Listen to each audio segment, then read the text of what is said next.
اہل بیت کرام اور اپنے ساتھیوں کو مخاطب کر کے فرمایا، میرے غم گسار ساتھیوں، حسین اپنی منزل پر پہنچ چکا ہے۔ یہ وہی مقام ہے جسے اللہ رب العزت نے میری شہادت گاہ کے لیے ازل ہی سے تجویز فرما رکھا ہے۔ اس میدان کو دیکھو، یہ میدان حشر کا نقشہ کھینچا گیا ہے۔ ان ہواؤں کو سونگھو، ان میں کرب و بلا، رنج و مصیبت اور آلام و غم کی مہکیں رچی ہوئی ہیں۔ یہی وہ مقام ہے جس کی نشانیاں میرے نانا حضور نے مجھ پر ظاہر فرمائی تھیں۔ یہی وہ جگہ ہے جس کے متعلق متعدد بار جبریل علیہ السلام نے سرکار دو عالم صلی اللہ علیہ وآلہ وسلم کی خدمت میں خدا تعالیٰ کا پیغام پہنچایا کہ یہ حسین کی امتحان گاہ ہے، یہی ہے منزل۔ میں نے اس کو اچھی طرح جان لیا ہے، پہچان لیا ہے۔ میری نگاہوں نے اس کے ہر گوشہ کو اس سے پہلے اچھی طرح دیکھا ہوا ہے۔ میرے ابا جان حیدر کرار علی کرم اللہ وجہ الکریم نے بھی مجھے اس جگہ کے متعلق بتا رکھا ہے۔ وہ جنگ صفین سے واپسی کے وقت یہاں سے گزرے تو انہوں نے اس مقام پر خواب میں میری شہادت کا منظر ملاحظہ فرمایا تھا۔ یہ ارشاد فرما کر سبط پیمبر اٹھتے ہیں، نانا جان کے خواب میں بتائے ہوئے نقشہ کو سامنے رکھتے ہوئے اہل بیت اطہار کے خیمے نصب فرماتے ہیں۔ ذرا ہٹ کر دوسرے ساتھیوں کے خیمے لگوا دیے۔ نہر فرات بھی قریب بہ رہی تھی۔ شہزادہ گلگوں کبا علیہ السلام نے مکمل طور پر امتحان کی تیاری فرما لی۔ آشیانوں کو سجا لیا گیا، اب بجلیوں کا انتظار تھا۔ لکودک صحرا، اہل بیت لکودک صحرا میں اہل بیت مصطفیٰ کا گلشن مہک رہا تھا اور خزاں کی آندھیاں اسے اپنی لپیٹ میں لینے کے لیے پرتول رہی تھیں۔ 2 محرم الحرام کی صبح طلوع ہو چکی ہے۔ ابھی سپیدہ سحر نمودار ہوا ہی تھا کہ سامنے ریت کے پہاڑ نظر آئے، جیسے زمین و آسمان کے درمیان ریت کی ایک دیوار بنا دی گئی ہو۔ تھوڑی دیر کے بعد یہ ریت کی دیوار پھٹ گئی اور سامنے کوفہ کی طرف سے آتا ہوا ایک لشکر جرار نظر آیا۔ امام علی مقام علیہ السلام اور آپ کے ساتھیوں نے ایک دوسرے کی طرف دیکھا، ہر ایک نگاہ میں سوال بھی تھا اور جواب بھی۔ یہ کوفہ سے بھیجا ہوا ابن زیاد کا لشکر تھا جسے اہل بیت کے چند گنتی کے جوانوں سے جنگ کرنا تھی۔ مورخ حیران ہو جاتا ہے کہ چند لوگوں کو گرفتار یا قتل کرنے کے لیے اتنی بڑی سپاہ کی کیا ضرورت تھی، لیکن وہ بھول جاتا ہے کہ ابن زیاد کے مشیر کوفی تھے اور کوفے والے جانتے تھے کہ زور ید اللہ اور قوت خیبر شکن سے ٹکرانا آسان نہیں، اور دوسری وجہ ہی یہی کہ اس شیطانی فوج کا سپہ سالار عمرو ابن سعد تھا۔ یہ فوج کفار کے مقابلہ میں جا رہی تھی، لیکن مکمل اسلام سے ٹکرا گئی۔ اس کا مقابلہ کفر سے ہونا تھا، لیکن کامل ایمان سے ہو گیا۔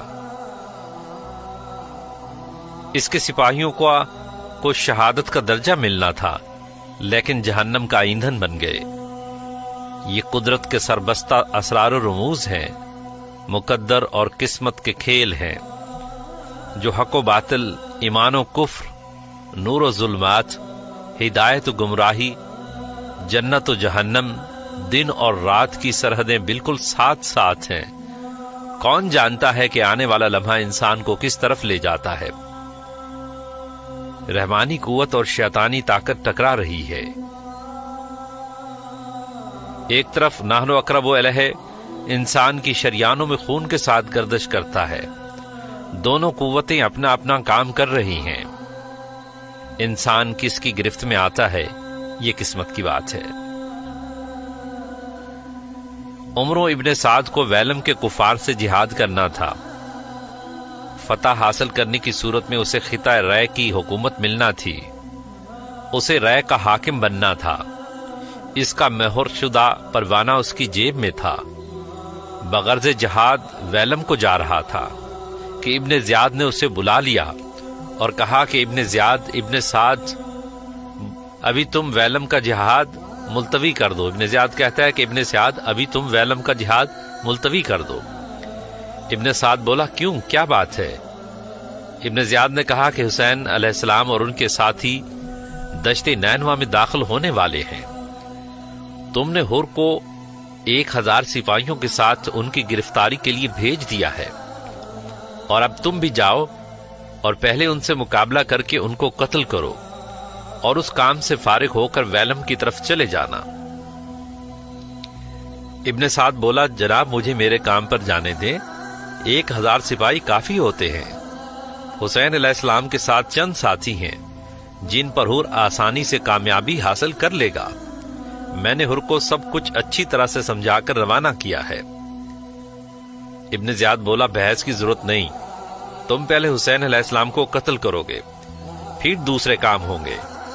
ابن سعد بولا میرے لیے یہ ایک مشکل امر ہے، لہذا مجھے اس کام سے معاف رکھا جائے۔ ابن زیاد بولا تو لاؤ پھر وہ عہد نامہ مجھے دے دو جس پر تمہیں رائے کی حکومت دینے کا معاہدہ لکھا ہوا ہے۔ ابن سعد بولا گھبرا کر کہ مجھے ایک رات سوچنے کی مہلت دی جائے۔ ابن زیاد بولا اجازت ہے، لیکن کل تمہیں ان دونوں باتوں میں سے ایک کرنا ہوگی، یا تو حسین علیہ السلام کا سر کاٹ کر لانا ہوگا یا رائے کی حکومت کا نوشتہ واپس کرنا ہوگا۔ ابن سعد صبح جواب دینے کا وعدہ کر کے واپس آ گیا۔ ساتھیوں سے مشورہ کیا، سب نے بیک زبان قتل حسین سے منع کیا۔ اس کے بھانجے حمزہ بن مغیرہ نے کہا کہ رائے کی حکومت تو نہایت معمولی چیز ہے، اگر تمام جہان کی سلطنت بھی ملتی ہو تو اسے چھوڑ دینا اس سے بدرجہ بہتر ہے کہ خدا تعالیٰ کو دشمن اہل بیت رسول اور قاتل حسین بن کر ملے۔ ابن سعد نے سب کے مشوروں کو سنا، دماغ میں 2 مختلف خیال لے کر سونے کی تیاری کرنے لگا، لیکن نیند کہاں آتی؟ انتہائی ذہنی کشمکش کا عالم ہے۔ ایک طرف رائے کی حکومت ہے، دوسری طرف نواسہ رسول سے ٹکرانا ہے۔ ایک طرف دنیا ملنے کی توقع ہے، دوسری طرف دین کی گردن پر چھری چلانا پڑتی ہے۔ ایک طرف دنیا کی بادشاہی ہے تو دوسری طرف آخرت کی سرخروئی ہے۔ ایک طرف دنیا کا تخت ہے، دوسری طرف جنت سے محرومی کا ڈر ہے۔ ضمیر اور نفس امارہ میں جنگ جاری ہے۔ رحمانی اور شیطانی قوتیں پوری شدت سے ٹکرا رہی ہیں، دونوں طرف سے پہم آواز آ رہی ہے۔ ابن سعد نے سوچا کہ رائے کی حکومت چھوڑ دوں، لیکن اس کی طرف دل مائل ہے۔ قتل حسین کی مذمت گوارا کر لوں، لیکن قتل حسین کی سزا جہنم کی وہ آگ ہے جسے روکا نہیں جا سکتا۔ رائے کی سلطنت آنکھوں کی ٹھنڈک ہے۔ یہ آخری آواز تھی۔ ذہن میں اٹھنے والا 2 طرفہ طوفان تھم گیا، فیصلہ ہو چکا تھا۔ ضمیر مر گیا، نفس امارہ جیت گیا، شیطانی پنجہ کی گرفت مضبوط ہوتی گئی، دل نور ایمان سے خالی ہو گیا۔ ابن سعد شقاوت کا پتلا بن گیا۔ دنیا کی ہوس نے اس کے کان بہرے کر دیے، آنکھیں اندھی ہو گئیں اور دل پر مہر لگا دی گئی۔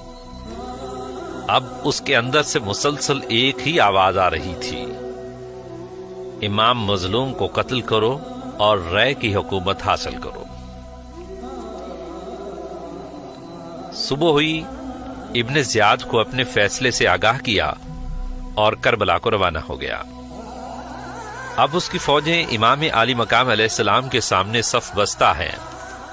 حضرت حر بھی اپنا لشکر لے کر آ چکے تھے، وہ بھی یزیدی فوج میں شامل ہو گئے۔ ایک رات امام عالی مقام علیہ السلام نے ابن سعد کو بلایا۔ دونوں فوجوں کے درمیان ملاقات کی جگہ مقرر ہو گئی۔ امام نے فرمایا کہ کیا تم نہیں جانتے کہ ہم حق پر ہیں؟ ابن سعد بولا کہ جانتا ہوں اور مانتا ہوں کہ آپ حق پر ہیں۔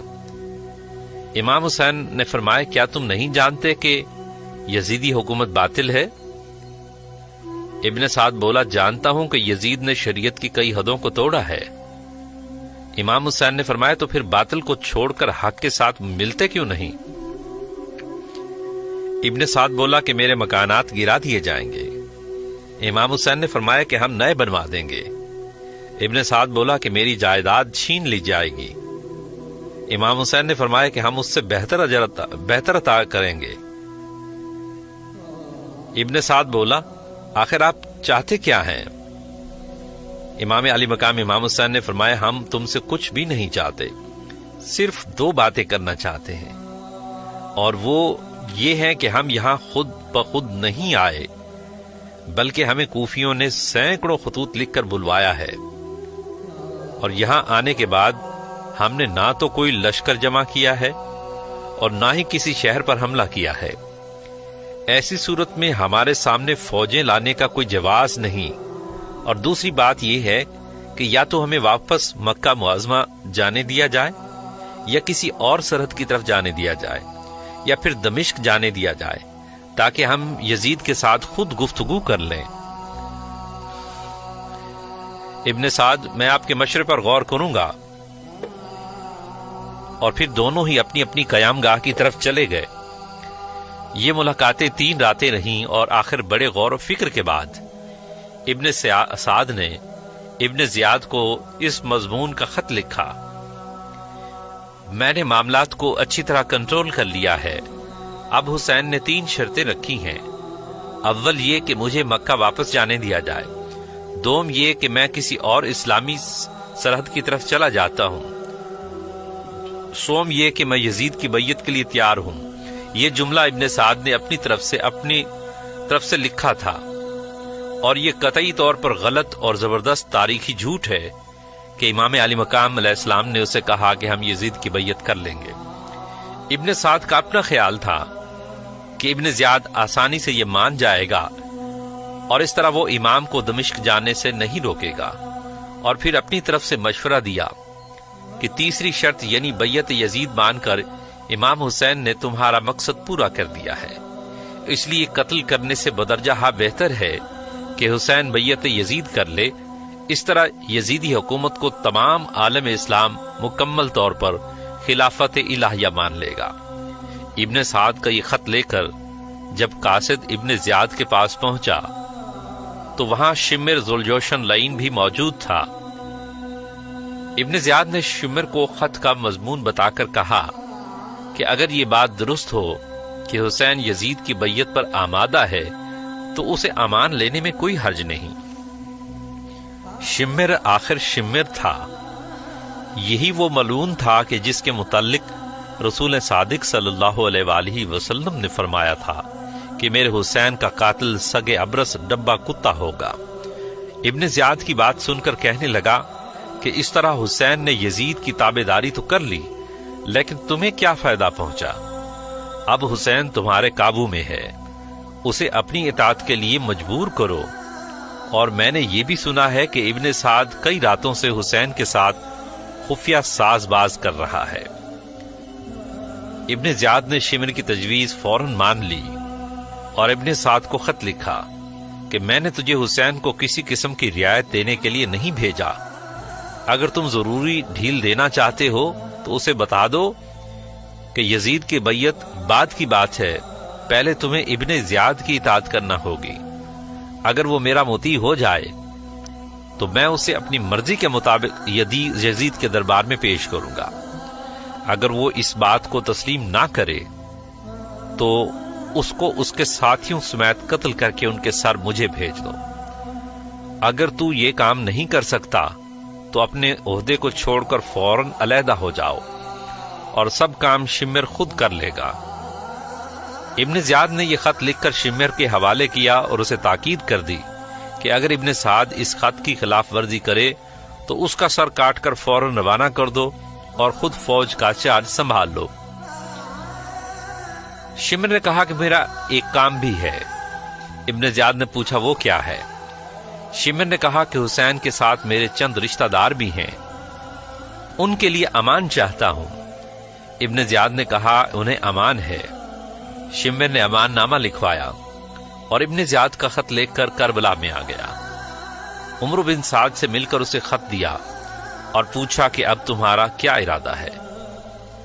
ابن سعد نے کہا کہ ابن زیاد کے حکم کی تکمیل کروں گا، اور کر بھی کیا سکتا ہوں، جبکہ اسے اچھی طرح معلوم تھا کہ امام حسین علیہ السلام تو یزید کی بیعت ماننے سے قطعی طور پر انکار کرتے ہیں، تو وہ ابن زیاد کی اطاعت کیسے کریں گے؟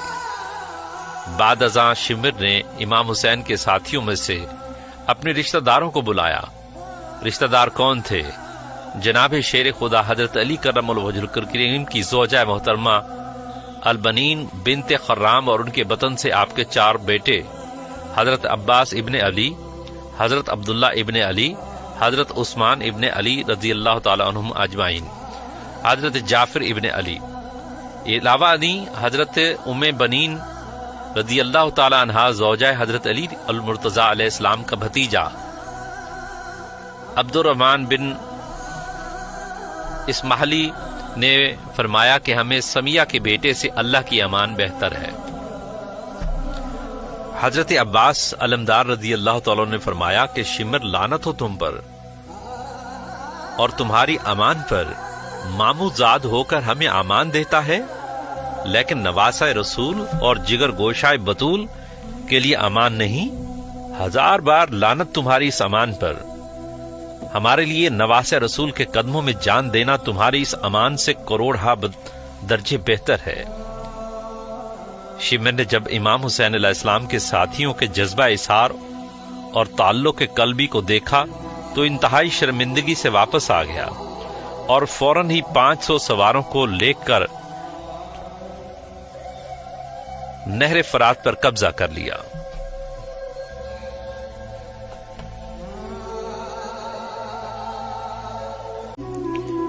یہ محرم الحرام کی 9ویں تاریخ کی بات ہے۔ شمر نے ابن سعد سے کہا کہ جلدی جلدی نماز عصر ادا کر لو اور پھر بھرپور حملہ کر دو۔ ادھر امام علی مقام علیہ السلام عصر کی نماز کی تیاری کر رہے ہیں اور ادھر یزیدی فوج نماز عصر سے فارغ ہو کر روح نماز کو جلد از جلد قتل کر دینا چاہتی ہے۔ صلاۃ الوسطی کی حفاظت کی جا رہی ہے، مگر جس کے باپ کی اسی نماز کی ادائیگی کے لیے سورج کو واپس پلٹنا پڑا، اس کی لاش پر گھوڑے دوڑانے کے مشورے کیے جا رہے ہیں۔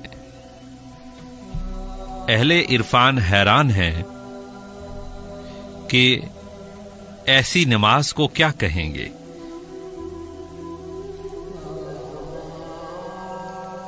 بہرحال نماز عصر سے فارغ ہو کر امام عصر کو قتل کرنے کے لیے یزیدی فوج حرکت میں آ جاتی ہے۔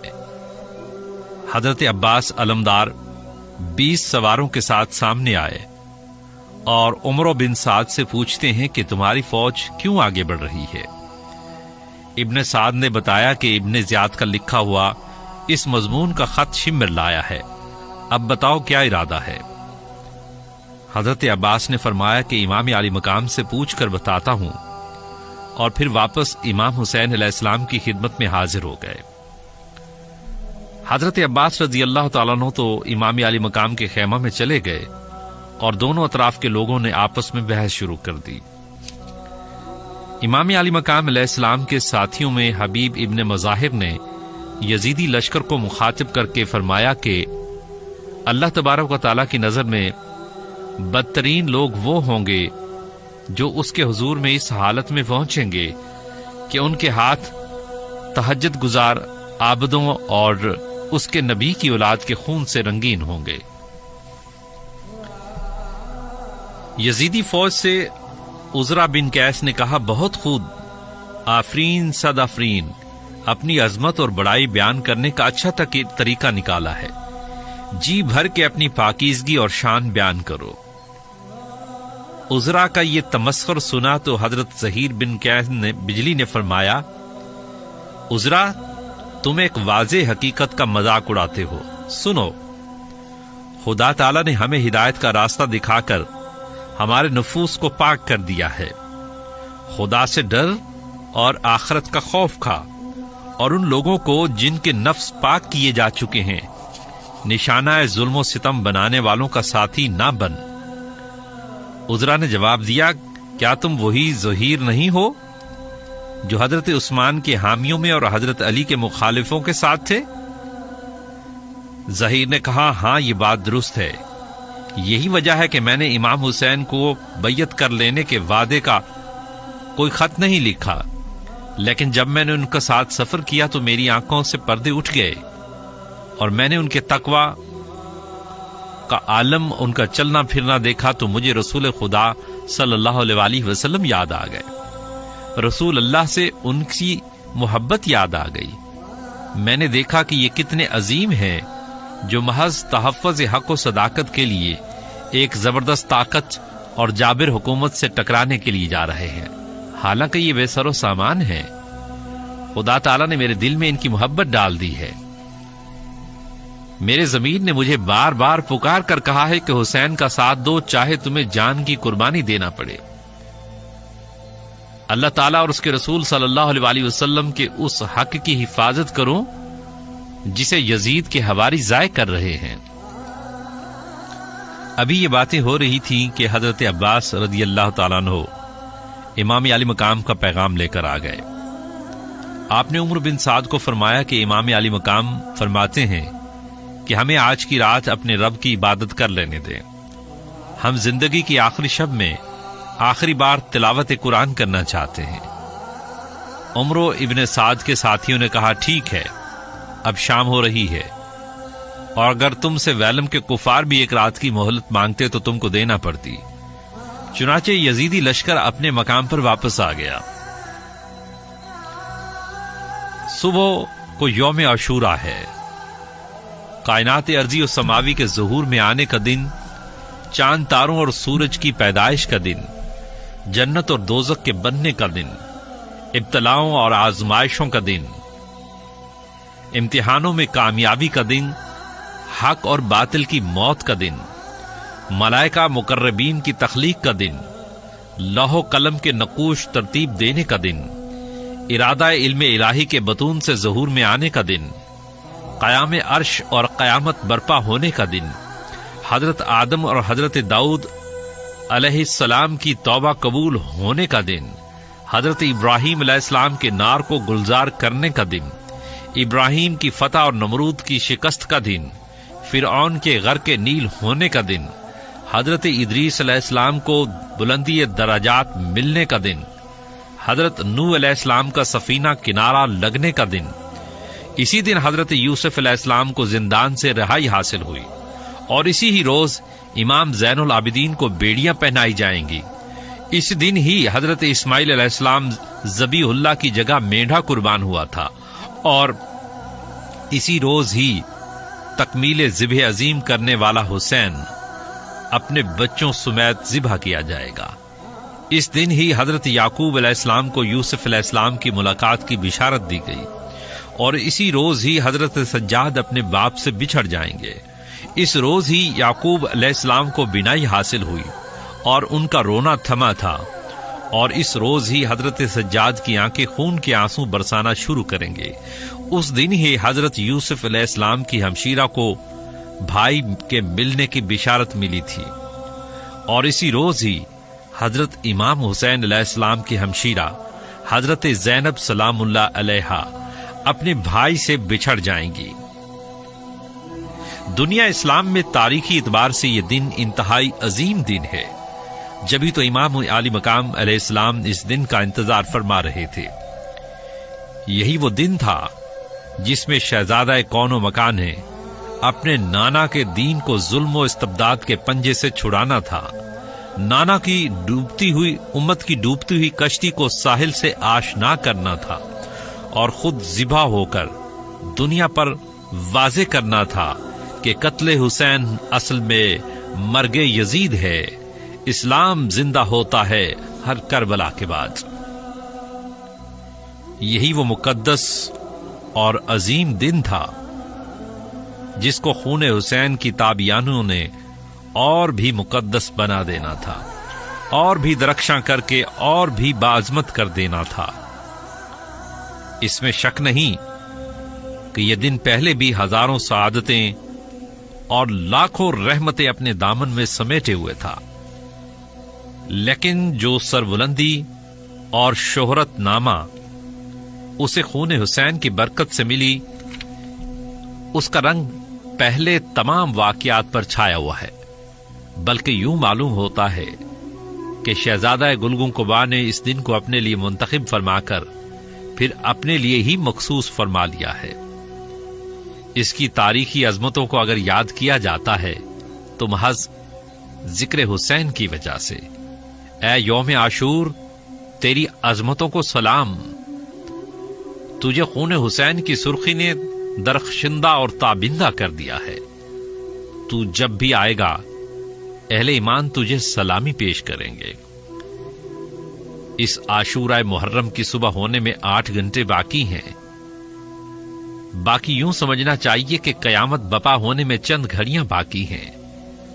قیامت بھی تو اسی روز ہی قائم ہوگی، لیکن اس کی آمد معلوم نہیں کہ کربلا کی زمین پر تھوڑے عرصے کے بعد اس قیامت کی تصویر کھینچی جائے گی۔ امام علی مقام علیہ السلام نے عشاء کی نماز کے بعد اپنے ساتھیوں کو بلا کر یہ خطبہ دیا۔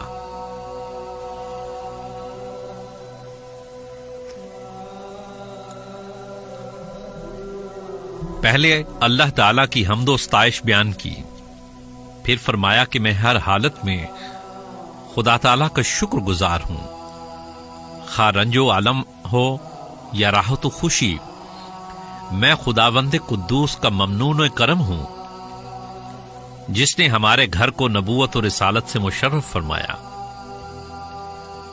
ہم پر قرآن بھی نازل فرمایا گیا، قرآن کو سمجھنے کا فہم بھی عطا کیا گیا، دین کے معاملات کو ٹھیک طور پر سمجھنے کی صلاحیت بھی عطا فرمائی، اور عبرت حاصل کرنے کی قوتوں سے بھی سرفراز فرمایا۔ اما بعد میرے غمگسار اور ہمدرد ساتھیوں، مجھے اچھی طرح معلوم ہے کہ آج تمام روئے زمین پر مجھ سے اور میرے ساتھیوں سے افضل کوئی جماعت نہیں،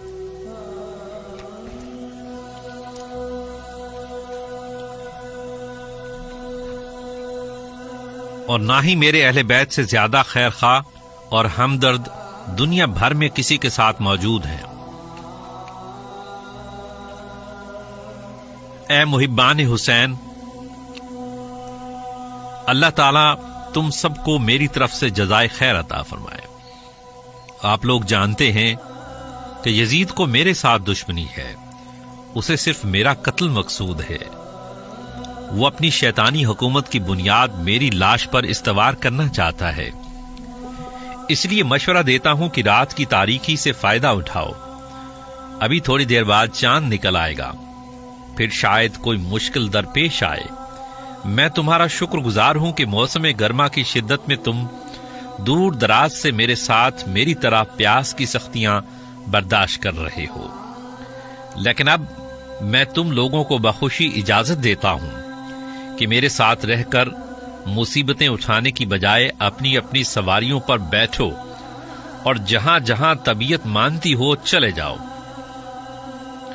مناسب سمجھو تو میری اہل بیت کا ایک ایک فرد اپنے ساتھ لے جاؤ۔ میں تم پر خوش ہوں اور قیامت کے دن کوئی شکوہ نہیں کروں گا کہ تم میرا ساتھ چھوڑ گئے تھے، بلکہ رب عالم کے حضور میں عرض کروں گا کہ بار الہ ان سب کا میرے امتحان میں پورا پورا حصہ ہے۔ جاؤ میرے جانثار ساتھیوں، حسین تمہیں پرخلوص کے ساتھ الوداع کہتا ہے۔ تم جدھر بھی جاؤ گے تمہیں کوئی نہیں روکے گا۔ یہ سب فوجیں میرے لیے ہیں، ان کے تیروں تلواروں نیزوں اور بھالوں کا ہدف حسین کا سینہ ہے۔ پھر تم خامخواہ کیوں میرے ساتھ رہ کر مصائب برداشت کر رہے ہو؟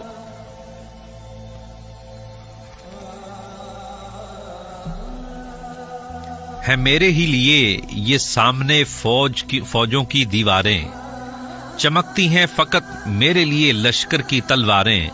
مہربانو مجھے تو امتحان خاص دینا ہے، یزیدی فوج کو تو بس سر شبیر لینا ہے۔ میں خوش ہو کر اجازت دے رہا ہوں تم چلے جاؤ، جہاں جاؤ رہو خوش زندگی کی راحتیں پاؤ۔ مجھے سینے پہ نیزوں برچھوں کے وار سہنے دو، میری گردن سے خون مصطفیٰ کی نہر بہنے دو، مجھے رہنے دو جور و جبر کی خونی گھٹاؤں میں خود آیا ہوں میرے ساتھیوں خونی بلاؤں میں، چلے جاؤ بلائیں کربلا میں لاکھ آئیں گی، دعائیں ابن حیدر کی تمہارے ساتھ جائیں گی۔ امام علی مقام علیہ السلام کی یہ رقت انگیز گفتگو سنی تو ساتھی تڑپ کر رہ گئے، روتے ہوئے فریاد کرتے ہیں کہ اے شہزادہ کون و مکان، اے شہر مملکت حق و صداقت، اے شمع شبستان رسول، اب آپ کو چھوڑ کر کہاں جائیں گے؟ آپ کے سوا ہمارا دنیا میں کون ہے کہ جس کے لیے زندہ رہنا ہے؟ اے جگر گوشائے بطول، کروڑوں زندگیاں بھی ہوں تو تیرے قدموں پر قربان، ہمیں اپنے قدموں سے دور جانے کا مشورہ نہ دیجیے۔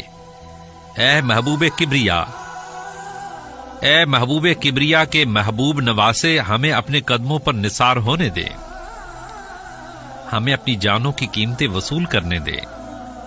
ہماری سب سے بڑی خوش قسمتی اور بلندی مقدر یہی ہے کہ ہمیں خود پر قربان ہوتا دیکھیں، ہماری جان ساری کو ملاحظہ فرمائیں۔ اے امام الوقت، آپ کی جان ہم سب کی جانوں سے زیادہ قیمتی ہے، ایک ہم ہی کیا پوری کائنات سے زیادہ قیمتی ہے۔ یا امام، ہمارے خون کا ہر قطرہ آپ کے نام پر نثار ہوگا، اور جب ہماری روحیں ہمارے جسموں کو چھوڑ رہی ہوں گی تو وہ صدا دیتی ہوں گی، یا حسین تیری عظمتوں کو سلام، آپ ہمارے آقا و مولا ہیں، ہماری جانوں کے ہم سے زیادہ مالک ہیں، ہونا قربان جو آقا پہ وہ بندہ کیا ہے۔ کہا رو کر غلاموں نے محمد کے نواسوں کو، کہا رو کر غلاموں نے محمد کے نواسے کو، کئی دن کے پیاسوں نے کئی دن کے پیاسے کو، ہمارے آقا و مولا ہمیں بھی پاس رہنے دو، ہمیں بھی ظلم کی شمشیر کا ہر وار سہنے دیں۔ اے زہرا کے کمر بن کر رہیں گے ہم تیرا حالا، تیرے قدموں میں مرنے کی تمنا ہے شہ والا، ہمیں ناموس احمد کے لیے قربان ہونے دے، ہمیں قدموں میں آقا راحتوں کی نیند سونے دے۔ جہاں کی ظلمتوں میں شاہ والا روشنی تم ہو، ہماری جان بھی تم ہو، ہماری زندگی تم ہو، تمہیں جب دیکھ لیتے ہیں نبی کی دید ہوتی ہے، زیارت سے تمہاری عاشقوں کی عید ہوتی ہے۔ حضرت عباس نے کہا کہ یا امام، خدا ہمیں وہ دن نہ دکھائے کہ ہم آپ کے بعد زندہ رہیں۔ حضرت مسلم کے بھائیوں نے کہا کہ تاریخ ہمیں کس نام سے یاد کرے گی کہ ہم اپنے امام، اپنے سردار اور چچا زاد بھائیوں کو چھوڑ کر بھاگ گئے تھے، اور نہ کوئی تیر پھینکا، نہ نیزہ چلایا اور نہ تلوار چلائی۔ خدا کی قسم، ہمیں ایسی زندگی کی ضرورت نہیں، ہمیں تو اپنی جان، مال، اولاد سب کچھ آپ پر قربان کر دینا ہے۔ مسلم بن اوسجا نے کہا کہ میں اس وقت تک اپنے امام کے لیے لڑتا رہوں گا جب تک میرے جسم میں خون کا آخری قطرہ باقی ہے۔ سعد بن عبداللہ حنفی نے عرض کیا، اے امام برحق، ہم اس وقت تک آپ کے لیے لڑتے رہیں گے جب تک ہمیں یقین نہ ہو جائے کہ ہم نے اللہ کے رسول کا حق محفوظ کر لیا ہے۔ خدا کی قسم، اگر مجھے معلوم ہو کہ میں قتل کیا جاؤں گا یا آگ میں جلایا جاؤں گا یا میری خاک ہوا میں تحلیل ہو جائے گی اور یہ سلوک میرے ساتھ 70 بار کیا جائے گا تو جب بھی میں آپ کا ساتھ نہیں چھوڑ سکتا۔ ظہیر بن کین نے کہا کہ اے نواسہ رسول، خدا کی قسم کھا کر عرض کرتا ہوں، اگر میں 1000 مرتبہ آرے سے چیرا جاؤں تو جب بھی آپ کا ساتھ نہیں چھوڑوں گا۔ امام علی مقام علیہ السلام نے جب ایثار کے پیکروں کی یہ گفتگو سنی تو انہیں دعا دیتے ہوئے فرمایا کہ اگر آپ سب لوگوں کی یہی خواہش ہے تو اٹھیے اور میرے ساتھ امتحان کی تیاری کیجیے۔ وہ صبح آنے والی ہے جس میں میرے اور تمہارے لاشیں خاک و خون میں تڑپتے ہوں گے۔ اب زیادہ وقت نہیں، خیموں کو اکھاڑ کر قریب قریب لگا دو اور ان کے گرد ایک خندق کھود کر اس میں لکڑیاں بھر دو۔ ہمیں یقین ہے کہ یزیدی ناموس محمد کا بھی خیال نہیں کریں گے اور خیموں پر حملہ کر دیں گے۔ اب جلد جلد تمام تیاریاں مکمل کر لو، صبح ہوتے ہی جنگ کا آغاز ہو جائے گا۔ پھر آپ ساتھیوں کو کام پر لگا کر اہل بیت کے خیموں میں تشریف لاتے ہیں۔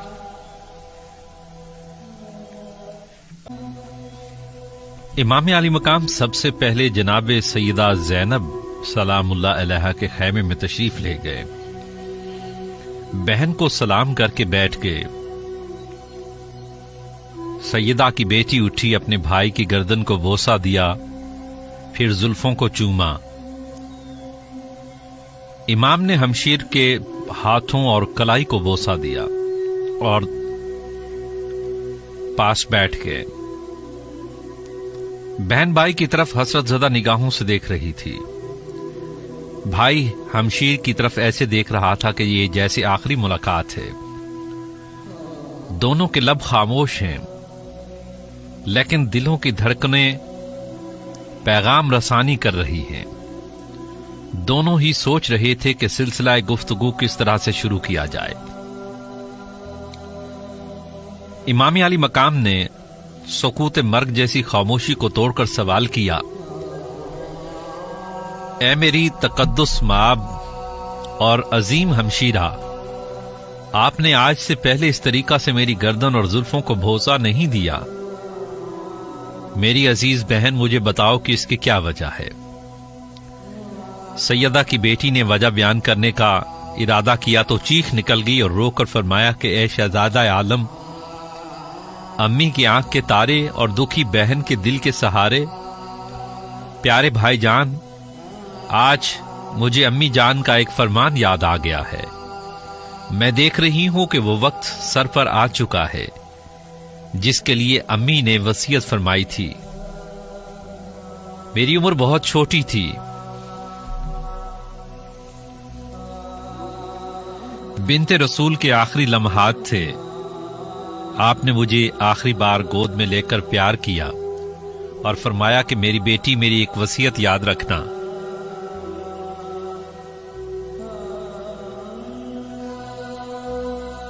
مجھے تمہارے نانا نے بتایا تھا کہ میرا حسین شہید کر دیا جائے گا۔ میں تمہیں وصیت کرتی ہوں، جب میرے حسین پر ایسا وقت آئے تو اپنے بھائی کا ساتھ دینا۔ پھر امی جان نے مجھ سے وعدہ لے کر فرمایا کہ تم امام الانبیاء کی نواسی ہو، حیدر کرار کی بیٹی ہو، کہیں وعدہ بھول نہ جانا۔ اے شہزادہ رسول، مجھے امی سے کیا ہوا وعدہ یاد آ رہا ہے۔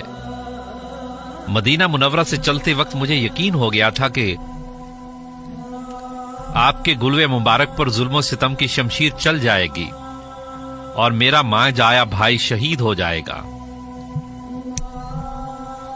اہل بیت کا قافلہ لٹ جائے گا، ام لیلہ اور رباب کا سہاگ اجڑ جائے گا، بطول کے حجرہ کا چراغ بجھ جائے گا، بہن کے دل کا قرار لٹ جائے گا۔ اس یقین کے ساتھ میں نے آپ کی گردن پر بوسے دیے ہیں کہ کل اس گردن پر تلوار چلنے والی ہے۔ زلفوں کو اس لیے چوما کہ کل یہ عنبرین زلفیں خاک و خون میں لتڑی ہوں گی۔ بھائی جان، آپ بتائیں کہ آپ نے میرے ہاتھوں اور کلائی کو کیوں بوسہ دیا؟ جگر گوشہ بطول کی آنکھوں میں آنسوؤں کا طوفان آ گیا۔ فرمایا، میری ہمدرد غم گسار بہن، تیری طرح مجھ سے بھی وعدہ لیا گیا ہے۔ مجھ سے بابا حیدر کرار نے وعدہ لیا تھا۔ انہوں نے فرمایا تھا کہ میرے حسین، جب تم کربلا کی سرزمین پر امتحان دے کر فرائض ذبح عظیم کی تکمیل کر رہے ہوگے تو میری بیٹی زینب بھی تیرے ساتھ ہوگی۔ وہ تمہارے امتحان میں برابر کی شریک ہوگی۔ وہ تیرے لیے اپنا گھر بار چھوڑ دے گی، اپنے بچوں کو تجھ پر قربان کر دے گی، اور پھر میرے حسین، وہ تیری شہادت کا صدمہ بھی برداشت کرے گی، اور جب تو شہید کر دیا جائے گا تو امت کے نمک حرام اس کی کلائیوں میں زنجیریں پہنا دیں گے۔ میری ہمشیر، میں تیرے ہاتھوں میں یزید کی ہتکڑیاں دیکھ رہا ہوں. کاش اس وقت حسین نے جام شہادت نہ پیا ہوتا اور اہل بیت کے ساتھ یہ سلوک کرنے والوں کی گردنیں اڑا دیتا. لیکن پیاری بہن، اب صبر کے سوا چارہ کار نہیں. قدرت کو یہی منظور ہے.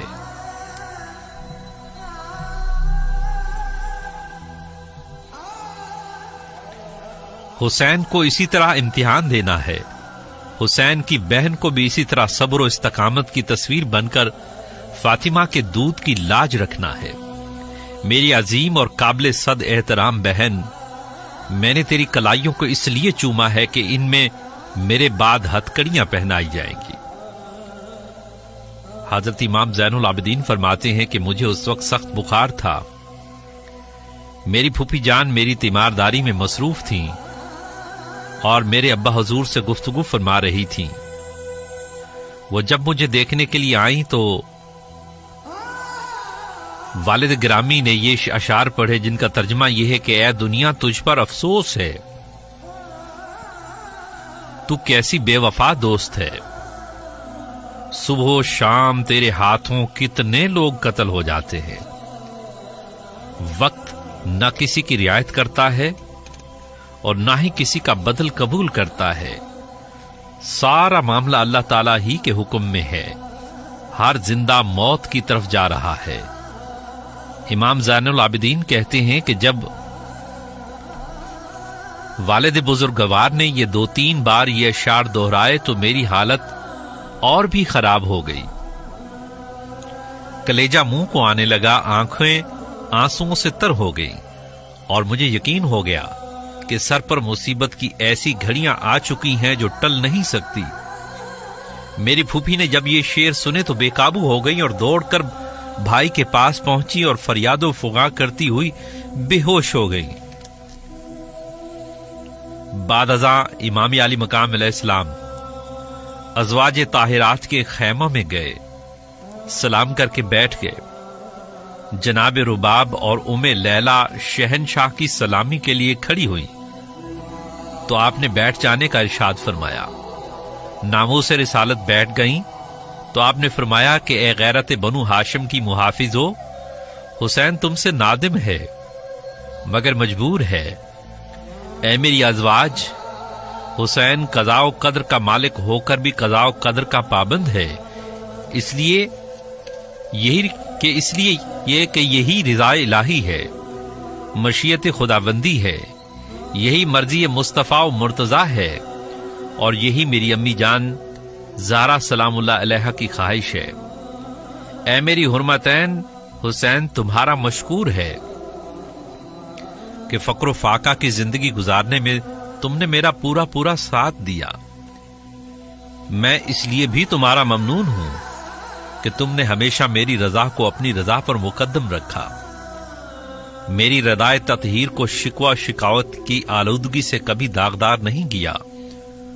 حسین تمہارے اس جذبے کی تہہ دل سے قدر کرتا ہے. تم نے اپنی زندگیوں کو حسین ہی کے رنگ میں ڈھال لیا ہے. مجھے اس امر کا شدید احساس ہے کہ میں نے تمہیں دنیاوی آسائش اور نعمتوں سے کبھی کچھ نہیں دیا، مگر اس بات پر یقیناً فخر کر سکتی ہو کہ تم بنت رسول جناب بطول سلام اللہ علیہا کی بہویں ہو. مجھے اس بات کا بھی ہمیشہ خیال رہا کہ میں تمہیں دنیا میں سوائے غربت و افلاس اور فقر و فاقہ کے کچھ بھی نہ دے سکا، مگر اس بات پر مطمئن ہوں کہ تم قیامت کے دن جنتیوں کے سردار کی بیویاں کہلاؤ گی.